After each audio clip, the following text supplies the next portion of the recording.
Hi, my name is Solyenitzen Logsdon. I'm a third-year student in the Paul School Counseling Program. For my internship this year, I was an intern at Steinmetz College Prep in the Beaumont-Cragen area. For my Closing the Gap project, I worked with the college and career counselor at Steinmetz. Together, we created a program that aimed to reduce the gap between the overall graduation rate at Steinmetz and the graduation rate of Latino male students in the school. We targeted this population because Latino male students make up more than half of the senior class each year, but they have a 49% graduation rate compared to a 71% graduation rate for the overall school. Students were selected based on a few requirements. They had to be both Latino and male, they had to have a GPA of 2.5 or lower, and currently in their senior year. We invited 50 students overall with the expectation that about 30 would participate. Those would then be split into small groups between 6 to 10 students for the small group and each of the mentors. Those that accepted the invitation were asked to sign contracts taking responsibility for their attendance, grades, and classwork. They also agreed that if they missed sessions, we were able to remove them from the group. The intervention we developed was a two-part program.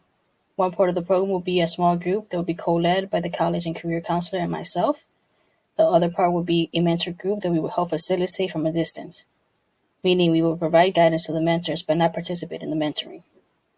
The meetings for each will alternate. 1 week the students will meet with their mentor, the next they will meet with us for their small group. All of the mentors that were going to participate were male staff from the school. We had teachers, security guards, coaches, among others. These men were all people whose students had interacted with before and had already had some type of relationship with. We created lessons for the mentors to use during their mentor meetings, but we did not enforce them. There were suggested lessons.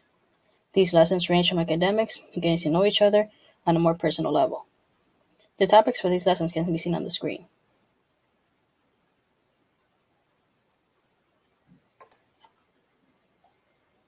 The small group sessions would consist of lessons and activities on topics related to those that the mentors discussed. The college and career counselor and myself would alternate leading the lessons. The lessons we created were developed from a needs assessment that the seniors had completed in the beginning of the year. We wanted these lessons to help the students see their strengths in themselves while also learning how to talk about themselves and their strengths in the future. Due to the school closures, these lessons were converted to online interactive presentations. The topics for the lessons can be seen on the screen.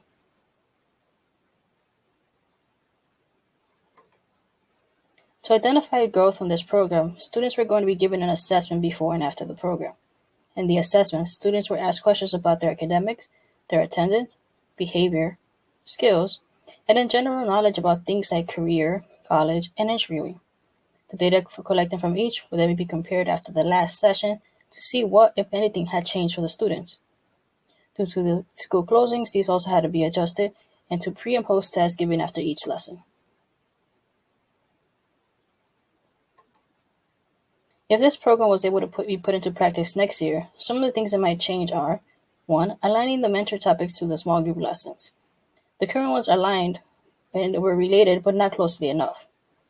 It would also be helpful if 1 or 2 of the small groups could be all Spanish-speaking students. We noticed during the first 2 sessions we were able to have before the school closed that some of the Spanish-speaking students need a little more attention during the lessons. If we had an all Spanish-speaking group, the lessons could be given in Spanish to help the students get more from each lesson. The research used to guide this intervention can be seen on the screen. Thank you for taking the time to listen to my intervention.